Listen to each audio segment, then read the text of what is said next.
Hi everyone, welcome back to Jade Journeys. My name is Natalie and today I have my first recurring guest on, which is so much fun and a pleasure. Lauren Lee, back on the podcast and YouTube channel. Lauren is a highly experienced Anusara-Certified Yoga Teacher, coach, mentor, guide, and you've been involved in Primal Moves. You're all about movement, feminine leadership, tantric, embodied wisdom, and also now more recently sexual wellness, involved in a sexual wellness platform and startup that's launching this year, I believe, or kind of already launched, some beta version. So it's a pleasure to have you back, Lauren. Thank you for taking the time. You're back in Ibiza. Last time we spoke, you lived in Lisbon for a year, I guess, just over a year. And it's beautiful that you're back where you belong, I guess. So welcome back.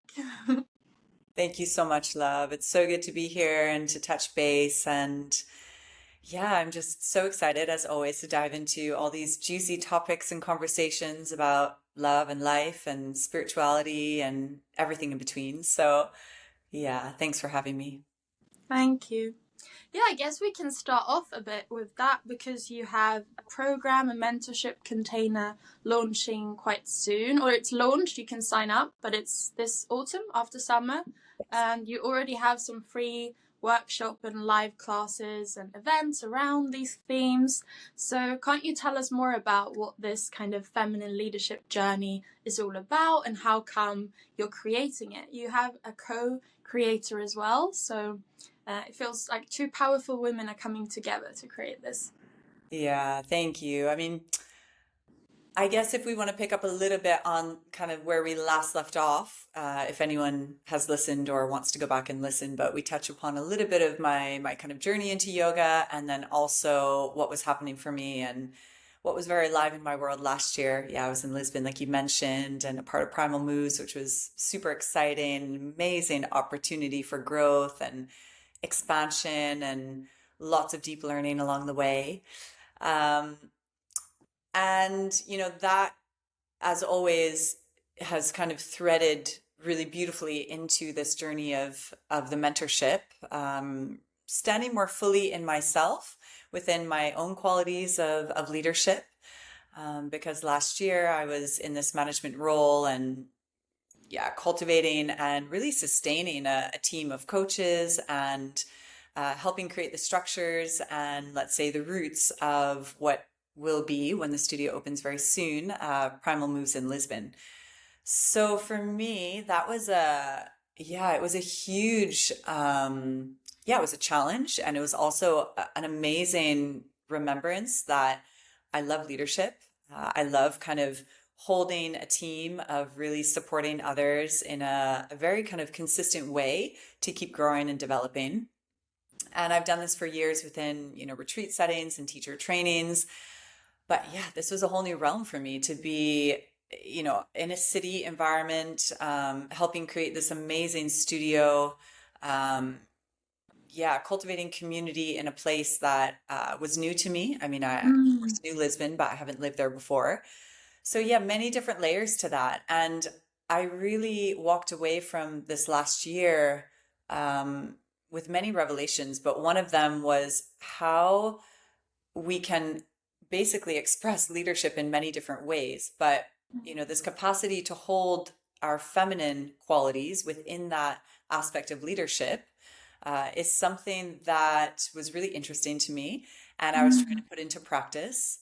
Like with everything, it is a practice. So I don't know if I always got it right. But for me, this last year, really, one of my intentions was to hold these qualities of listening, of receptivity, of sensitivity, of collaboration, of co-creation, really allowing space for myself to move from that really deep place of inner knowing as I took aligned action.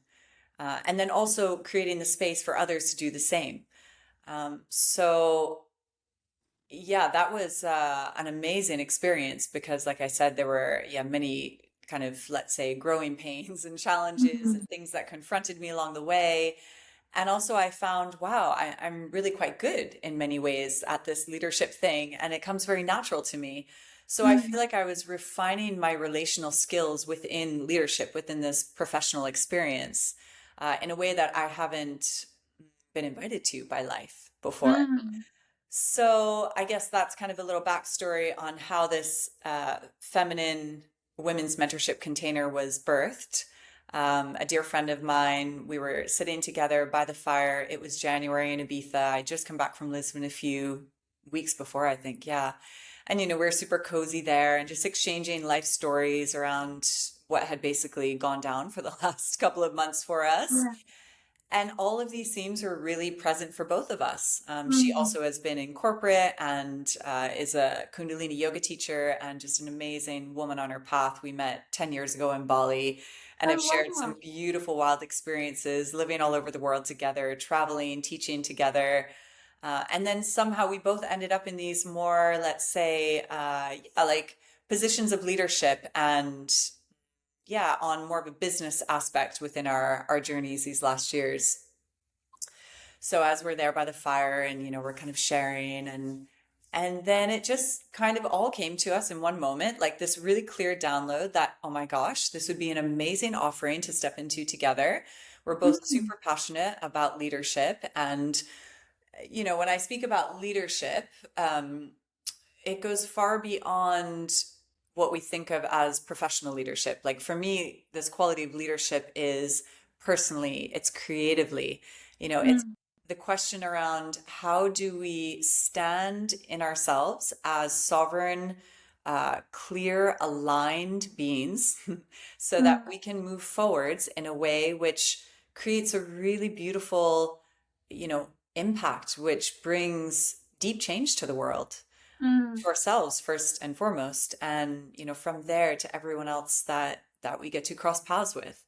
Mm. So I feel yoga in general is inviting us into this quality of leadership, all the way back to teachings of the Bhagavad Gita, right? Like Mm. Krishna and Arjuna are in this beautiful dialogue together, and Krishna, kind of the high self, is reminding Arjuna, who is the warrior but also playing the small self in this story.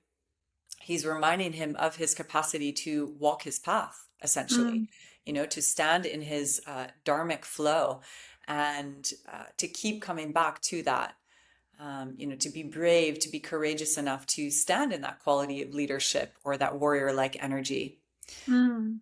And it's not easy. And along the way, just like in the story of Arjuna in the Bhagavad Gita, his fears, his doubts, his insecurities, life pulls the rug out from under us. And yeah, we are met with all of that. But, the teachings remind us that we're here to rise above that. So for Mm. me, that's our capacity to lead, right? Yeah. So I just want to be clear that, for me, it's not just this kind of professional leadership from like a business standpoint, but it's actually how do we hold those qualities and embody them in a way that can be expressed in every single aspect of life. Mm. Um, so her and I are kind of in this dialogue and yeah, it just became very evident that we're both feeling so connected to these teachings at this moment. And in particular, what does it mean to stand in our feminine essence within that quality of leadership? Yeah.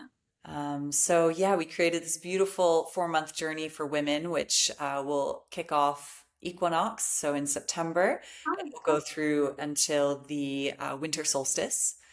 And it's an online container, and yeah, we have about 10 calls there, live calls, and in between all sorts of beautiful resources and practices. And really, as always, we've created this because it's what we're passionate about and what we also need. So Yeah. giving ourselves this container, this accountability, this way to, share experiences, but also receive wisdom from one another, to bounce ideas off each other, to really create this kind of strong network of support, Mm. within this quality of leadership. That's really what Kiara and I are feeling super excited to bring forwards. So yeah, I feel very excited about that, and it aligns so beautifully with a lot of other things that are happening right now in my life in terms of, feminine qualities, leadership. Um, So yeah, sorry, that's a long answer to your No, question. I love it. And it's so interesting because I feel like the word leadership, and it's like, what is a leader and what are examples of leadership and what is self leadership? And I guess when you've been on a yogic path as well, a lot of those themes you've kind of touched upon with yourself without even maybe reflecting about it, because it's about the discipline, about the self inquiry, the study of self. There's a lot of components and qualities that naturally, in the end, are very related to what we would call leadership, I guess, and like being listening to others and hearing what, like, the human connection and relationships, and managing people and expectations and reading the room and all these things. So it makes a lot of sense, and it sounds like such a beautiful container for women and those who feel the call to, like, inquire more about these questions, because it's a very potent work, as you say, when it's both personal, but it can also translate into the business or whatever you do for a living or your vocation. It's like, as you say, everything is interlinked. You're not a leader only somewhere, you know? Mhm. Yeah, and I also feel that, these teachings within Tantra, especially, like they invite us to almost like, yeah, cultivate and express all these different aspects of self a way that supports like these moment to moment, um, yeah, invitations of life. So, Mm. switching roles from these qualities of leadership when we are with our children, for example, what does it mean to be in the position of a parent when you're leading in the home, and, holding those boundaries and that aspect of love and connection in the room, versus how are you holding those qualities maybe in a business room, or how are you standing in leadership within your partnership, right? Helping direction flow into your visions together. There's so many different ways that we can start to really refine this idea of leadership. And for me, this is one of the gifts of Tantra, actually, is that it invites us to become a very whole version of ourselves. So not avoiding certain aspects of self, but starting to really like awaken and really start to express these beautiful aspects that we all hold. And then to use them with discernment and really navigate life in a way that ideally can start to feel a bit easy, because we've become, yeah, it's like we put these into practice, and then, suddenly when we're kind of holding ourselves in this very, let's say, yeah, a way which is a little bit more, how do I want to express this? Like a leadership that is maybe from action, that is from, yeah, moving forwards with, I don't know, clear aligned vision. And Yeah, yeah, I guess action is the word I want to use. like direction and Yeah, more kind of clarity. the masculine aspect. It's like, how do we recognize that, okay, when maybe we enter the home, a different type of leadership is needed. It doesn't need that kind of strong sense of self in that moment, right? Like how can we maybe soften and still hold this vision of, okay, we are a leader, we are standing sovereign within ourselves, but how can we then shift our energy and really meet whatever life or the people in front of us are asking for. So when I feel into what it is to hold this feminine essence within leadership, it's exactly that. It's like what I said in the beginning, the sensitivity, the attunement, the listening, the Mm. receptivity, or the intuition, if you want to, say that. Like all these Mm. kind of words, they take us into what's called open to grace and Anusara, which is so Mm. beautiful. And open to grace is the foundational principle before we move into anything else. Um, and the open to grace is what allows us to feel. It allows us to literally receive the messages of the body, the feedback of the body, the intelligence of the body. From there, we can listen and attune to the subtle frequencies, kind of the whispers of the heart. Mm. So yeah, I think, and that's actually what has been one of the most beautiful, I don't know if it's revelation or yeah, just embodied feelings that I've had over this last kind of year and a half as I've been more involved in this conversation within myself and Mm. others.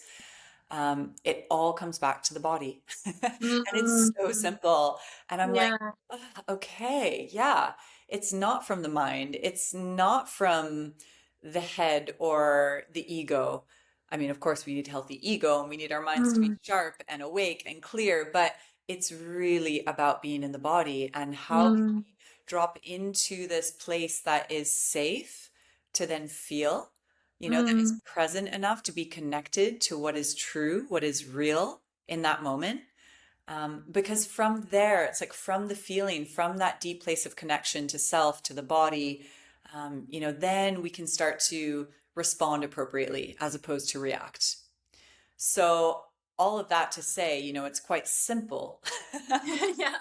Yeah, but it's a practice. So, Mm. for example, when I was, managing this team in Lisbon, if I knew I had a super full on day or I had to go have a hard conversation, one of the things that I was just super, let's say, disciplined with was my own self-regulation practices of the nervous Mm. system and staying really steady, within myself. Mm. And that was, also a beautiful gift because look, part of my job was showing up to teach primal every day and to be in my body and to go give other coaches feedback. So I got to just be in the practice.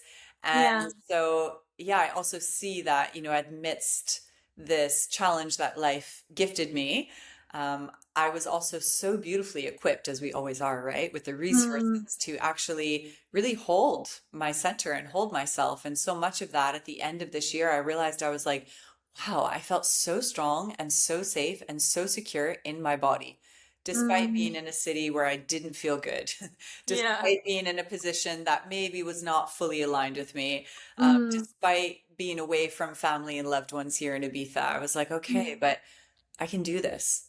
Yeah. And so, I'm yeah, in my own home, kind of. totally. So that was Mm. also kind of a beautiful reminder of this whole journey with leadership, that it first starts Mm. within to build that safety and presence and connection. Truly, and then you create more capacity and space and understanding, compassion Mhm. towards others. Like it's that kind of connection as well. The more you have been with yourself and sat with yourself and connected with yourself and like got clear on your values and your truth and all these things that kind of trickle through when you start connecting and having some kind of practice. It's yeah, very beautiful. And I'm pretty curious about, because you mentioned the tantric approach, and it's cool how your approach towards leadership and using that kind of wisdom and embodiment. And I think that again, I feel like I've said this before, but it feels like Tantra has this rep of being all about the sensual and like this kind of thing. But you mentioned wholeness and bringing all of yourself to the table, and how life then becomes easier because you are everything that you are, kind of not hiding away parts or having a mask on. Can't you share a bit more and elaborate about that approach of the tantric non-dual philosophy and how that like affects leadership and how they are interlinked? Yeah, it's such a good question. Yeah, I mean, one of the reasons that I love Tantra so much is because it, brings us into the shadow to Mm. access the light. So the teachings say actually the darker the shadow, the brighter the light. Mm. And I really feel that, once you have met a part of yourself that you've avoided or, um, yeah, pushed to the side or Mm. shamed or not welcomed, all the ways that we can just suppress parts of Mm. ourselves. Once you free that, once you see it, once you embrace it, once you learn to love it, it's there and it's integrated. And Mm. you just feel actually a sense of peace. It's like, oh, yes, I've accepted that part of me, which for so long I didn't accept. Mm. And once we do that for ourselves, I feel that we can walk through the world in a very different way because we're not Mm. so concerned with judgment or criticism or moving through doubt within ourselves, or, what does the other person perceive of me? It kind of strips away this like external noise Mm. that creates a lot of question marks, a lot of Yeah. unknowns, a lot of, let's say, lack of clarity and lack of direction. Mm. So, whether we're aware of it or not, as we're moving into our fears and having to meet these really uncomfortable parts of ourselves and learn to love them and learn to accept them, it's just like building strength in ourselves, in our container. It's creating resiliency. It's Mm. repatterning our nervous system to know Mm. that we are worthy, we are valued, we are safe, we are loved, we are incredible beings who can create anything that we want. Mm.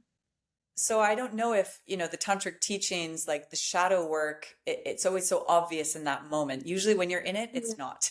No. But as you kind of go further into your path, and the more that you meet your shadow, the more that you become open to accept it, because you can Mm. see the process unfold, right? Mm. And for me, a very obvious example is like, okay, I went through this experience in Lisbon. It was always a year that I was meant to be there, but of course, there's the open-ended, question and contract of maybe I'll stay, maybe I'll move my life there forever. In the end, it was very clear to me that I wanted to be back in Ibiza, Mm. for various reasons, not only personally but also professionally, and yeah, many things that went into that decision. Mm. And I really had to face this deep shadow side of myself, which I thought I had faced, and I don't know if we're ever fully healed, right? And at the same time, we're always fully healed. But it's like there's Yeah. subtle layers to these different archetypes and aspects of our self and of our shadow. But again, I think the more that we meet it, the easier it is to then see it and kind of clear it out of the way. Mm. But yeah, I really had this internal dialogue for quite some time, for probably like a couple months. Once I made my decision not to continue in Lisbon, even though I didn't want to be there, there was such a part of myself that had already built this whole identity, this whole castle around my life in Lisbon, Mm. being a part of this primal thing forever, whatever silly Mm. context that was, right? Mm. What were people going to think if I wasn't there anymore? Or yeah, how am I going to integrate back into the island with my community? Silly, right? I mean, Yeah. it's like all from the mind. Yeah. And I recognize that at the bottom of that was such a deep shadow of needing to be validated by Mm. others' opinions, by their approval. Mm.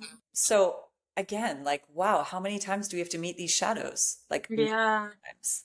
So all of that to say, I kind of went through that experience. I was, yeah, in a bit of a darkness, in a funk for some time, moving through it. Mm.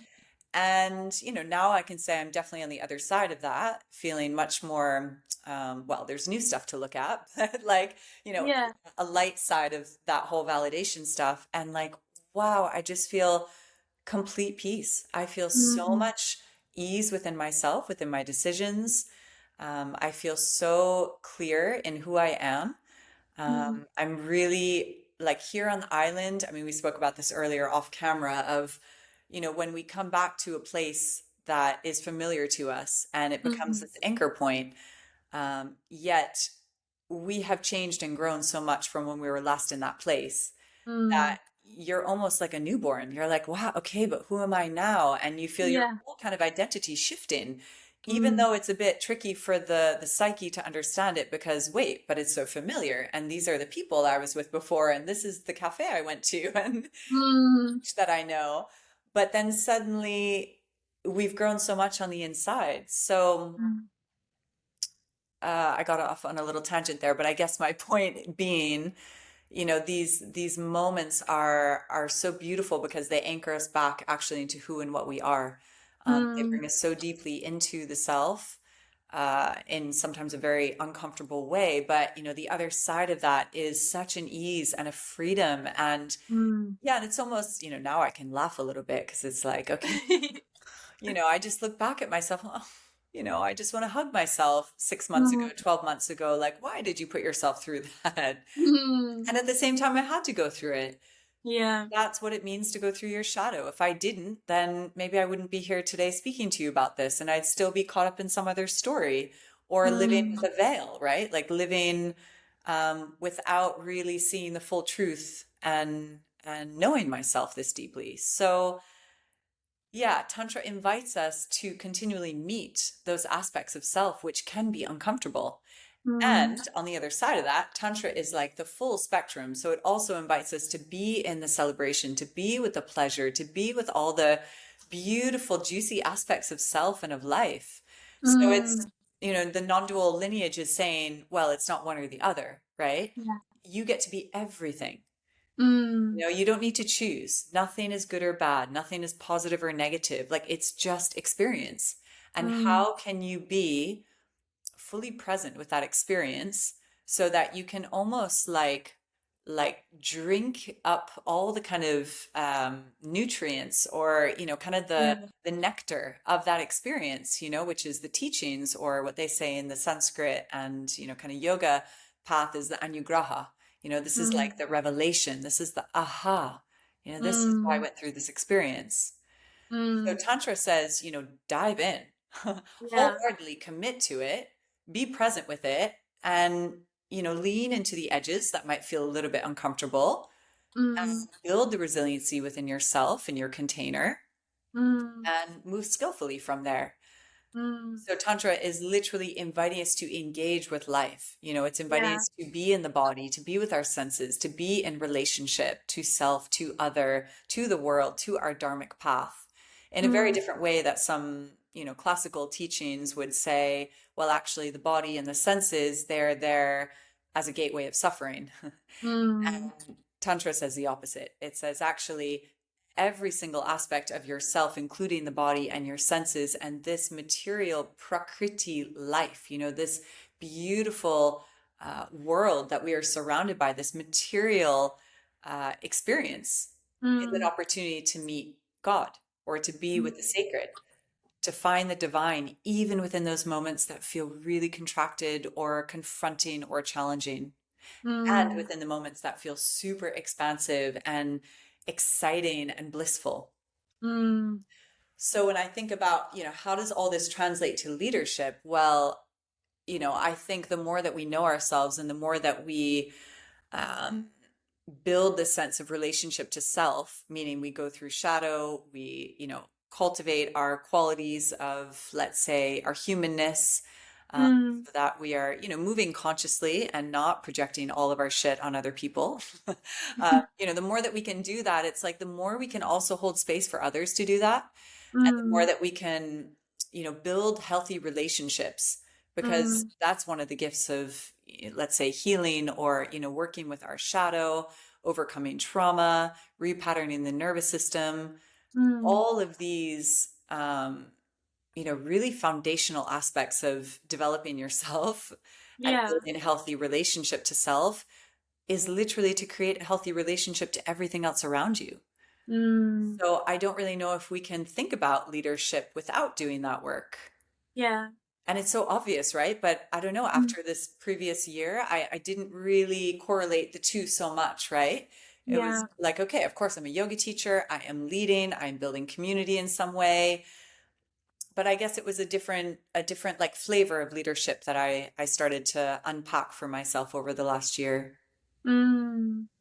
Very interesting, and the whole thing about the tantric approach, that everything kind of is allowed, and that kind of Mm, openness and acceptance, I think that will also feed into any space that you then go into, because if you can sit with the absolute pain and the absolute ecstasy, mm, you're kind of quite prepared for handling difficult situations, because you know that like this too shall pass. I can sit with the discomfort, and I'll manage to get through it, even if in the midst of it it's like, oh my god, I don't think I can't orientate myself out of this. So yeah, that's powerful like teaching, and it's interesting how the Tantric philosophy can weave into something as leadership, because I mean there's loads of leadership theories and books and all the rest of it, but even like the 1,000-year-old texts have very good answers to the challenges that come our way. Yeah, totally. And Tantra invites us to engage in the world. So it's saying, be with other, be with relationship, Mm, create, mm, align to your dharma, yeah. impact the world in a positive way, share your voice, share your gifts. And Mm, that in itself, I feel really is a reminder that we are all leaders, that we yeah. all have this innate capacity to stand clearly in who we are and to inspire others around us. And Mm, that's one of the qualities when I look at any leader that I respect, whether, it's my yoga teacher or, Martin Luther King or Oprah mm, or anyone who's in that, position of leadership. It's like, mm, okay, well, what's like the fundamental root? And I see within all of them, they know themselves, they walk their paths clearly in alignment with mm, truth, and they're inspiring others along the way. mm, And just like with any teacher, I don't think there's one leader for everyone. Of course, everyone's going to resonate to someone different at different moments of their life. But, mm, this quality that you can really feel in someone who holds leadership, yeah, there's like a magnetism to them. mm. And it just naturally translates. And I think it empowers and inspires others instead of having to tell others what to do. Yeah. It's simply through embodiment. And there's just a transmission of their virtues, of their values, of the way that they Mm, hold themselves, whether that's their physical posture, whether it's through their voice expression, mm, um, whether it's through their touch, their capacity to hold presence. Right. mm, So again, like I think we can just start to look at how do we hold this quality of leadership in everything that we do. mm. Yeah, it's such a It's like, as you say, beautiful it's like, conversation. I love it. yeah, and it's, I guess, a way of conducting yourself to your standards and being yourself and being real and staying true to yourself. I mean, that's what we all came here to do, I guess, in some way or another. So if somebody's modeling that, then that's great for others to be able to look towards and feel like they can bring something more out of themselves as well. Okay, well, I'm curious as well to dive a bit into this sexual wellness platform that you're a part of that's called The Temple. And yeah, I feel like that topic kind of feeds into this one as well, like yoga, wellness, sexual wellness, tantra, all of these things. It feels like quite a natural extension of what you do. So I'm curious to hear more about what's going on there and when will it be. I know you can try the beta version right now, but what's their trajectory? What's the vision? What I've seen some beautiful reviews. It's you can do it for couples or whoever feels they need to revamp and connect a bit more with themselves and sexual wellness and desire and pleasure and all those things. So Mm. please share.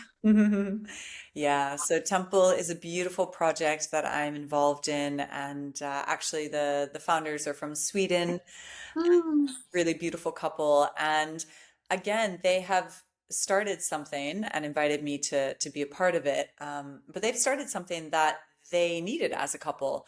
And, throughout their own journey and their own process of coming back together and reconnecting and building a healthy partnership again, they said, wow, so many people need this. mm, And so I love, this whole huge vision that they have, which is amazing. mm, It really comes back to just their own personal experience of it as a couple. yeah, And yeah, I think that translates a little bit through the kind of website, the first version of it. It's very exciting. Everything is a little bit behind the scenes. As always, these projects take a bit longer than we all wanted, but patience is a yeah, virtue. So I think it will be launching at some point next month. Yeah, stay tuned. mm, But yeah, um, it's a beautiful concept which is bringing, yeah, let's say, well, I don't even want to say it's, kind of virtual teachings and an online course because it's so much more than that. But yeah, really creating this conversation. It's a Mm. conversation around sexual wellness, around, how can we educate ourselves and others Mm. through various types of, sexual education that highlights a holistic aspect of it. Yeah. So, yeah, sexual well-being, looking at some of these ancient teachings of non-dual tantra, which I'm bringing in, Mm. as well as we have an amazing sexologist who's coming to speak Mm. from a little bit more of a scientific background. We have an incredible expert who is bringing in kind of, shifting our mindset and using a lot of kind of neurological practices and Mm. techniques. So really creating this beautiful like little world through this online Yeah. course, which is helping people to reconnect to themselves, therefore to create healthy desire and passion. And it's so much bigger than sex, right? It's Mm. really about, how can we bring this eros or this vitality, this pranic flow back into our lives? Mm. And how can that aspect of vitality and nourishment feed into everything that we do? Yeah. Yes, our partnerships, our sexual relationships, but ideally also, our work and to Mm. our families and our Yeah. friendships. And, how can we create a life that feels good? Yeah. Yeah. So again, it's about a journey. It's about going through these parts of ourselves that sometimes are not so easy to meet.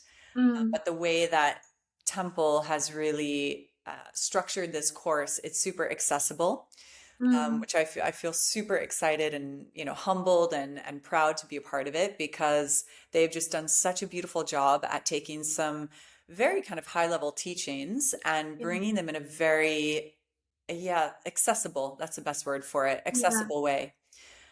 So our hope and our vision is that this conversation starts to make its way into people's worlds, so that it's Mm. really normal to be having conversations around shame and our fears within the bedroom, and how that also translates out into the world, and start Mm. to just be a little bit more aware of, yeah, the, let's say, the fear or the kind of positive impact that we can have through languaging, Mm. through our mindset around sex, Mm. and creating this opportunity for it to become, yeah, a very open kind of flowing dialogue and conversation Mm. to inspire people to stand in their, let's say, sexual vitality, as a way to remember that we get to enjoy our bodies and we get to be in a state of pleasure. And it Yeah. doesn't always mean having a physical sexual experience, right? But again, taking kind of the eros or like the eroticism of life, Mm. building that sense of intimacy in every single thing that we do. Mm. And newsflash, but not newsflash, it starts within. Yeah. Yeah, how can we create sensuality in every single thing that Mm. we do? How can we enjoy life more fully, even in the midst Mm. of the fullness of life and the mundane or the domesticated ways, or the Mm.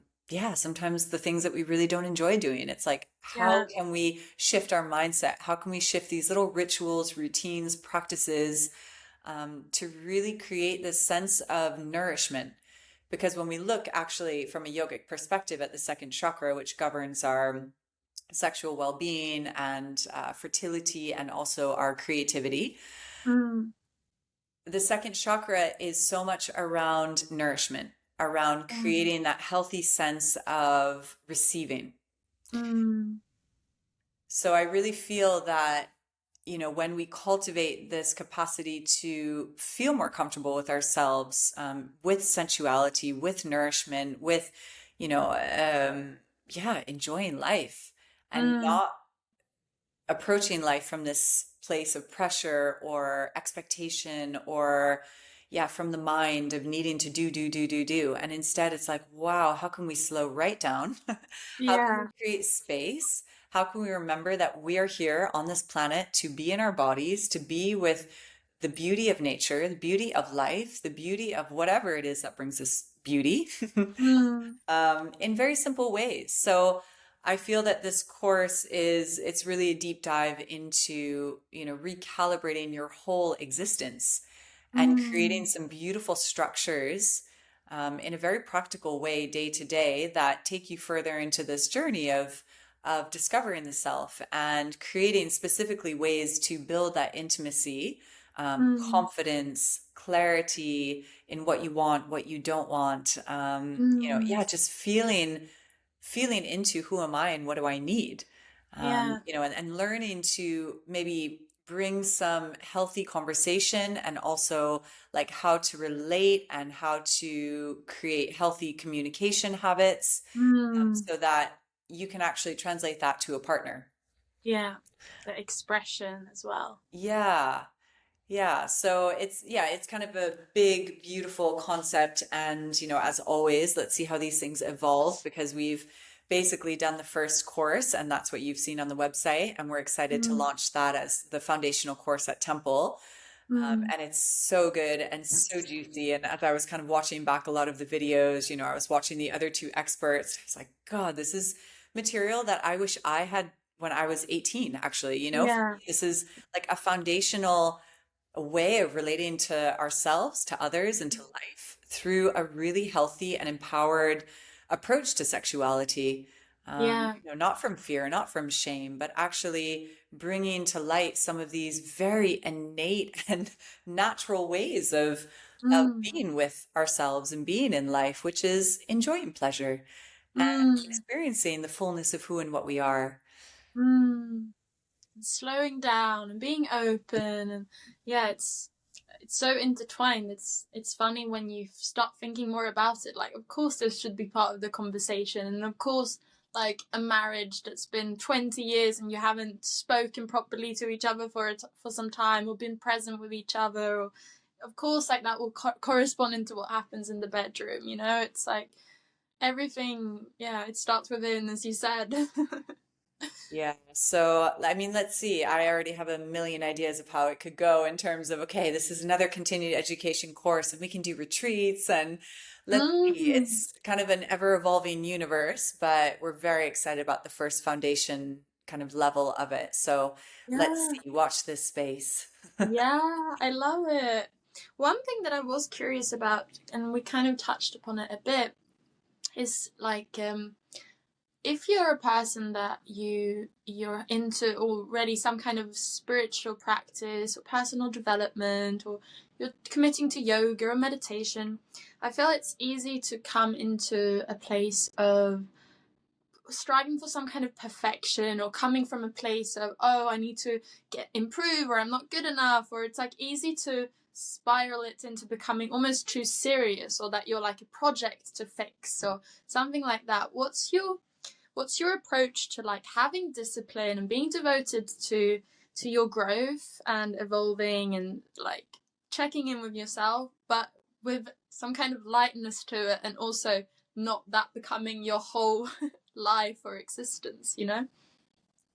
Yeah, I love that you asked this because I feel more than ever right now, especially because of social media and Mm, the just amount of stimulation that we're receiving, mm, yeah, technology mostly, but in yeah. society, the way that most of us live, like we are being constantly imprinted.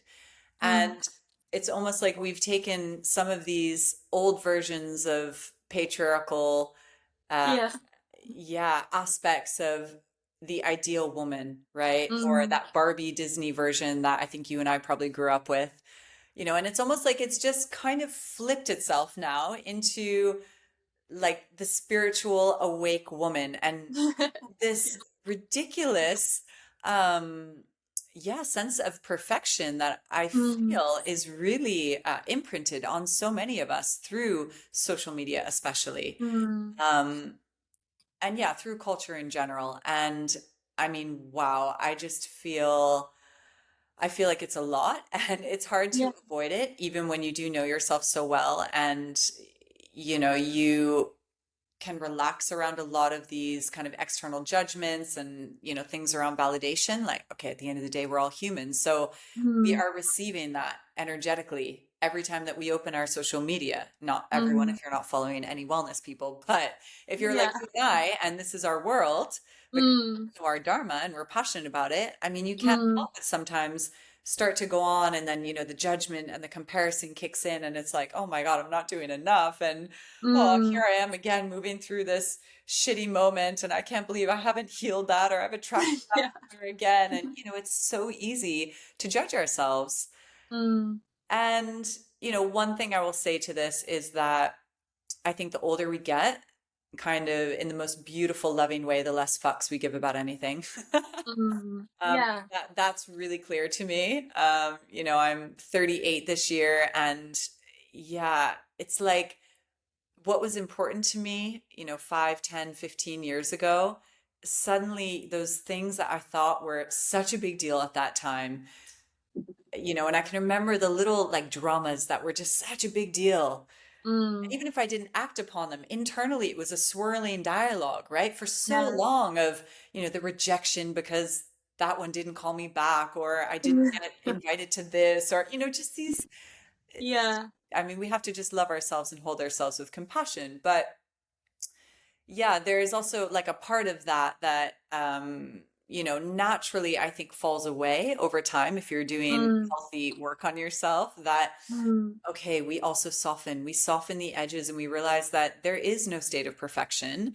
And to no. come at well, not only our spiritual practice, but our life with this sense of regimented to-do lists of the green juice and the meditation and the asana and Yeah. the tea with our conscious girlfriend, and then the sunset date with our man. I mean, yeah, it just all becomes Mm, too much. And mm, we can actually strip back some of the most beautiful, simple intentions of why we're actually doing what we do. Because yeah. we get caught up in the ego of, oh, we're meant to do this. And we Mm, come to it from this pressured standpoint of validation, actually. yeah. So I feel that as we get older, that sense of needing validation from others starts to slowly dissipate, ideally. Um, and so that's one part of it. But, I would say the other part is definitely, yeah, like learning to also just take life a bit more lightly.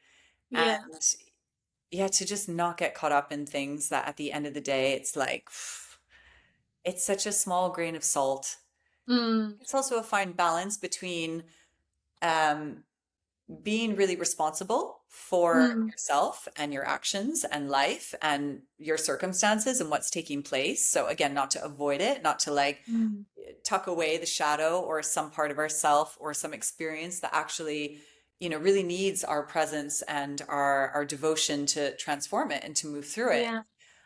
But to then also be in that with a sense of lightness and a sense of joy and ease, and to remember, okay, in 1 week, in 1 month, in 1 year, in 10 years, next lifetime, this is all Yeah. going to be very different. And maybe Yeah. we won't even remember it.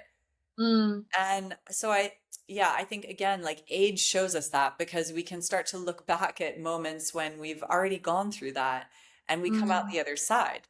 So I guess that's where we turn life experience into wisdom. mm, So yeah, I think age is definitely a huge help to that. And, for those of you who might be listening that are younger or yeah, just feeling like they're maybe new on their path, I would say surround yourself with people who are older and who have been on the path for mm, longer. And this is, something that I just feel so grateful because both of my teachers and mentors, they're, yeah, one is about 10 years older than me, and one is almost now 40 years, 30-ish. How old oh is wow. 80? So yeah, okay, Wow. he's 40 years older than me. So I have Yeah. these two very beautiful figures in my life that have been reminders for me. They're Mm, really steady anchors on the path. And when I've come to them with my my story or my drama, they can so quickly just bring me back because they've lived it and they know it. mm, And as much as we think we're our own little unique beings, which we are, at the end of the day, we are all universal and we go through Mm. the same human themes and, tendencies and Yeah. insecurities and doubts and fears and, joys and expansions and love. Like Mm. we all go through it. So having people around you that can support you and to Mm. remind you that, okay, this is not the end of the day. This is not the end of the world, right? You are so Mm. much more than this, and come back to that. So Mm. I think that feeds into it, and that also reminds me of why we need community so much, because Mm. we're meant to lean into others. And, just as the little ones have so much to teach us, the older ones also have so much to teach us. And it's Yeah. it's really this kind of symbiotic flow. And I feel very grateful to be in Ibiza because we have so many women who are just aging with so much power and grace and wisdom. And from there, an unconditional beauty, which actually just grows and grows. Like I see some of these Mm. women on the island, and I mean, sure, our skin is changing and, everything is sagging and everything's going downhill. It's gravity, the Yeah. grays are coming, but there's this sparkle, this Mm. magnetism. Again, it's this radiance of embodiment of how they Mm. hold themselves. And, that beauty for me goes far beyond any kind of youthful approach. Yeah. um, so yeah, I we went off love on that. a tangent there, but actually it's beautiful to kind of tie into the whole conversation around what does it mean to be in our feminine leadership? For me, it's Mm. also about aging with that grace, with that power, and Mm. really holding that for all the kind of, let's say, younger women and generations around us, because they need Yeah. it, and especially more than ever now in this culture where we are just totally inundated with, yeah, a lot of bullshit. Mm. Technology Yes. and from social media. It's like, okay, we need to be so discerning with who we keep in our field and who we Mm. receive information from. Definitely. And I had Tanya Casamini on, and I Mm. find that she's such a nice, like, guiding force in that direction as well, and speaking about these subjects as well. And it, even for me, even if she's a few, like, a generation ahead, it's like, it's just comforting to know that there's a woman on the horizon that's, like, kind of a torchbearer. Absolutely. Like, Tanya's a good friend. We were just at the beach last week together, and oh, I mean, wow, just to hear some of her beautiful teachings that are so needed as well. I just thought, yes, yes, yes. Like, thank you. Thank you. Exactly mm, that. I thanked her. I said, thank you so much for being a woman who is, you know, leading the way and holding space for so mm, many of us, because I think there is such a huge fear around, yeah. never mind death. That's a whole nother subject, but just simply aging and, Mm, letting go of previous versions and identities of ourself. And mm. it's not only physical, right? Like it's a No, no, big no. mental emotional change. And of course, men go through it as well. But I do think that, women, we are cyclical. We are the moon. So we are Mm, just constantly in flux, through this hormonal dance that we have and all the seasons of our life of, before menstruation, during our cycle, and then, post. mm, So yeah, we have these like very distinct chapters. Um, and I think it can be terrifying. And like yeah. always, we need to transition with a lot of love and a lot of compassion and a lot of people who have walked the path before us. Mm. Role models. Absolutely, Yeah. totally. And the art of mentorship, or kind of holding elders with this, well, elder, I don't mean that Tanya's an elder, but you know what I mean? Like Yeah. like the wise woman version, the Mm, kind of that crone-like energy of really holding um, that capacity to support others and to really stand fully in your truth, in your age, in your wisdom.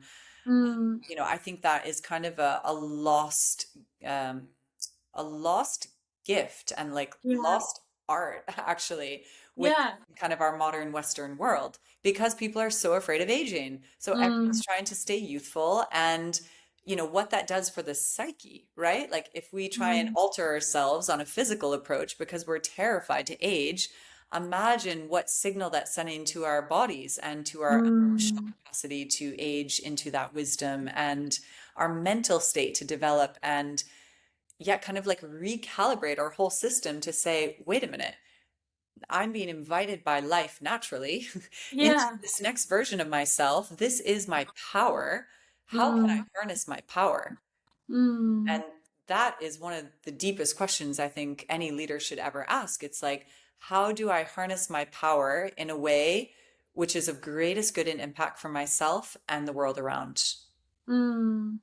Not to be Love mistaken with, that. an abuse of power, but actually channeling that power into goodness, Yeah. love, into service, into our dharmic wisdom. Mm. I love that.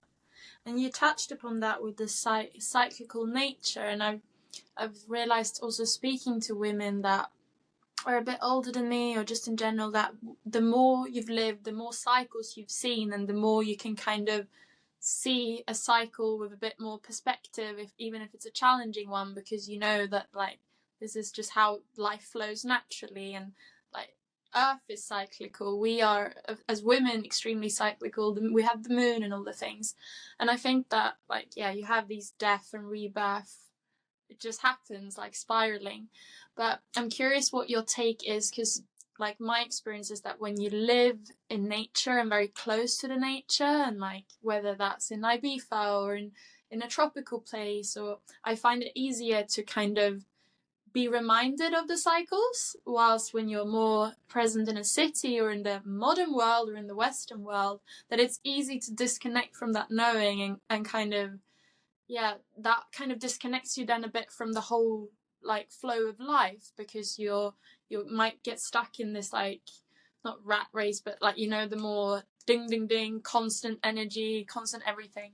What's your what's your approach of how we can kind of connect to those undercurrents regardless of where we are, both like in life and geographically, and yeah. Yeah, it's a beautiful reflection. And, there's a really gorgeous teaching, which I love, from the non-dual lineage. And it's this concept of spanda. And spanda is this innate contraction, which is always followed by an innate expansion. And so it's said that Mm. this is also the vibration of how everything grows, everything evolves through this spanda, through Mm. this innate kind of intelligence. So if we look at what is moving in the world around us, as you say, everything is cyclical. Mm. So the seasons, the tides, the moons, the sun, yeah, these personal cycles and seasons of life that we go through, especially as women, Mm. we are kind of dancing ourselves through this pulsation all the time. Mm. So if you don't live in nature and you want to connect to that, I mean, I would say, for one, we can always connect to the seasons just based on Yeah. very simple practices, and, noticing what's around us wherever you're living, and start to incorporate, a diet that really supports you within that season. Mm. So maybe pulling it in a little bit of Ayurveda, uh, Mm. also looking at our kind of personal practices, our Mm. sadhana, as a way to cultivate that spanda. For women Mm. especially, when we are moving through the flow of our month, how can we notice when it is that we are moving through the different stages of our cycle, of our menstruation, and our energy levels based on that? That's one way to really kind of connect deeper into, um, this beautiful cyclical nature. Mm. And, it's also very simple. It's through the breath. So, I mean, at any point, you just sit and close your eyes and turn your attention upon the flow of your breath. And that begins to show everything to us, actually, through our Mm. breathing, right? This innate kind of contraction as we exhale, the navel draws in towards the spine. As we inhale, the chest rises, the lungs inflate. As you exhale, they deflate, right? We Mm. expand outwards, we express, we draw back into the midline, we root into center. Mm. And so moving with breath is an amazing way to reconnect to cycles, to know Yeah. that everything is growing itself moment to moment through that innate quality of spanda. Mm. So yes, I hear you that of course it's a little bit easier to connect to cycles and seasons when we're surrounded by nature, but um, the teachings remind us that we are nature. We are made up of Yeah. these five elements, that we are consciousness, we are pure potential itself, Mm. that we are also prakriti, we are also this material world. Mm. So our connection to self will naturally translate into the environment. And, of course, we can receive from the environment and draw that in. But, once we cultivate that awareness within us, we can actually be anywhere and then Mm. attune more deeply to our cycles, to our needs, to our bodies, to our hearts, to our breath, to our energy level. Mm. So I don't know if that answers your question, No, that's but beautiful. I feel And the it, teachings of Spanda that kind of actually sums up so much of what we spoke about in a really beautiful way. And to that, honor like the seasons that we're in and the cycles, and to not push or force anything, because we need to remember, just as nature does, everything unfolds in perfect timing. mm. And also that many truths can be valid at the same time. Like I, Mm. was just looking at a beautiful rose bush outside of the house this morning, and there's kind of half the flowers there, which are completely dead and like, dying and just about to fall off. And then Yeah. there's half the flowers, which are starting to bud and they're starting to just sprout. And then there's flowers which are in full bloom. And then there's some which are just kind of about to close and make their way back into death. And Mm. wow, look at this incredible rose bush. Yeah. All of those cycles present within this Yeah. bush in the same moment. Wow. And it was so simple. And I thought, wow, that is exactly like us, right? We are Mm. constantly pulsing and dancing through these various cycles. And there's parts of ourselves which are dying out, and parts of ourselves which are being reborn, Mm. and parts of ourselves which are being sustained and nourished and nurtured. And, how can we be with all of it? And how can we accept all of it? And I think that's a really beautiful, teaching, and a really beautiful maybe reflection to leave this conversation on, right? Is Yeah. to reflect upon what part of you is ready to die away so that you can Mm. create space for something new to be born. And then what do you feel is really in alignment that you're nurturing in this moment and you want to sustain and nourish? Mm. It's like this quote: "We're all humans are plants, but with emotions." No, I love that. Thank you so much for sharing. That was so elaborate, but so simple yet as well. Like, we breathe, we are nature. We cannot be disconnected in that sense. We just have to like connect back to that knowing. Easier said than done sometimes, but Yeah. yeah. Curious, I think you have some retreats coming up, or do you have a Kia retreat this year, or? Yes. Yeah, I'm actually going, wow, at the end of this week, I will be in Greece again. Oh, Yeah, it's such a beautiful wow. space. It's my fourth year going there, and it's just so beautifully run, like very kind Mm. of It looks like kind of a heaven. oh, no, oasis. It is so beautiful.